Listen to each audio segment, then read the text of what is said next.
Let's take a pulse of the program out there in Columbus, Ohio, off of a national championship.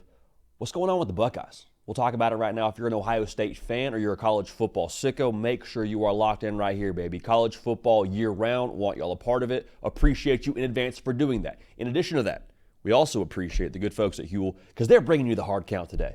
A lot of y'all got a lot going on. I understand it. I get it.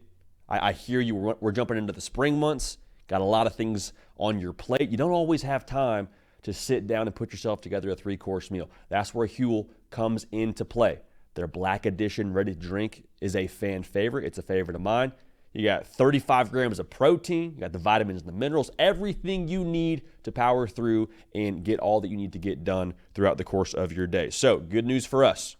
Use code HARDCOUNT15 at Huel.com. New customers, smooth 15% off plus a free gift. So again, HARDCOUNT15, Huel.com. Check out the description for all the terms and conditions. Unlock a healthier, easier way to eat with Huel nutritionally complete meals in minutes so you can focus on what really matters.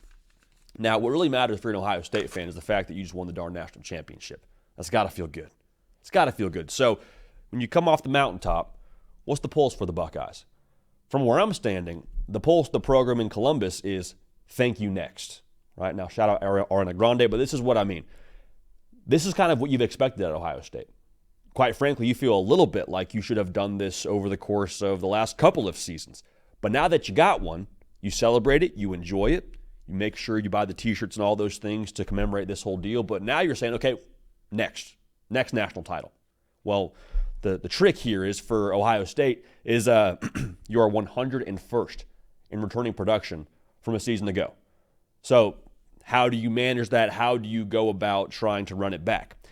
Here's the thing if you're an Ohio State fan. It's never really been about talent. It's never really been a thing of do we have enough 5 stars? Do we have a good enough roster to compete at the highest level? It's always really been that way. Your question as a Buckeye fan has been for the last, 5-ish years, 6-ish years, if we want to be real, is Ryan Day the right guy to get us there? You have your answer now. We've said for a minute now, we think he's one of the best coaches in the sport. We weren't worried about having the national title credentials. But now that he's got it, there should be no further questions, Your Honor. 70-10?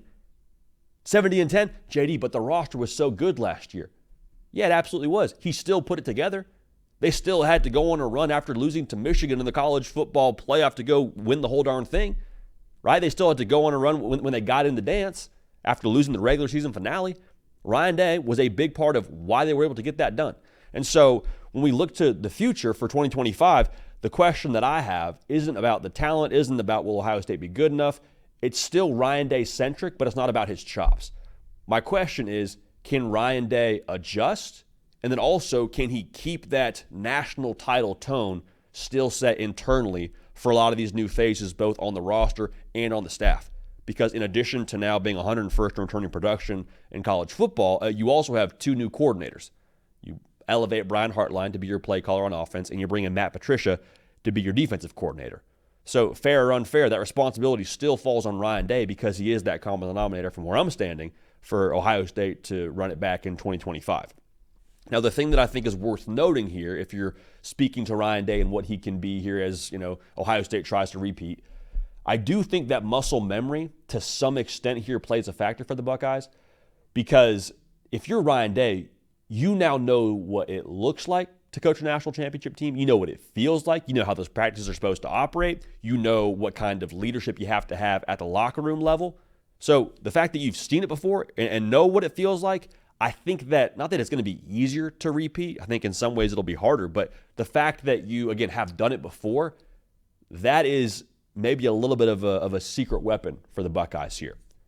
Now, there's always going to be, anytime we talk about Ohio State and Ryan Day, whether it be from Ann Arbor or whether it be from the college football public, there's going to be that Michigan question. And while that's important, I don't know it's the end-all, be-all, the conversation around Ohio State to me, as you speak about Michigan, Ohio State's like a gold medal Olympian. They just took home the gold medal in college football, legitimately.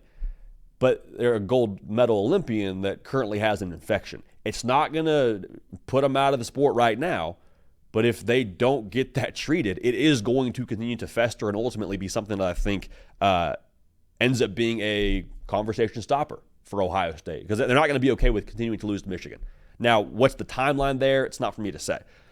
I do think there should be a lot of confidence in Ryan Day, given the fact they just won a national championship, but the point remains the same. They're not going to be okay with losing the next 2-3 years to Michigan in a row. That's not. There's going to be a line drawn in the sand at some point in time, whether it's on the Ohio State side or whether it's on the Ryan Day side, where he says, "I've just won you a national championship. I win double-digit games every single year. We make the playoff. All this, that, and the other. I'm just going to go coach in the NFL. I'm going to go take another job." Again, I don't know when that happens. I'm not saying that will happen, but I am saying you have got to beat Michigan. You got to treat the infection because you got this gold medal roster. You now have a gold medal at home that is, of course, a national title. And the Buckeyes, just because you won one last year, that entire fan base is still saying, great, we want the next one. So shout out Ariana Grande. Shout out Ryan Day for getting it done. And I cannot wait to see what they look like in 25.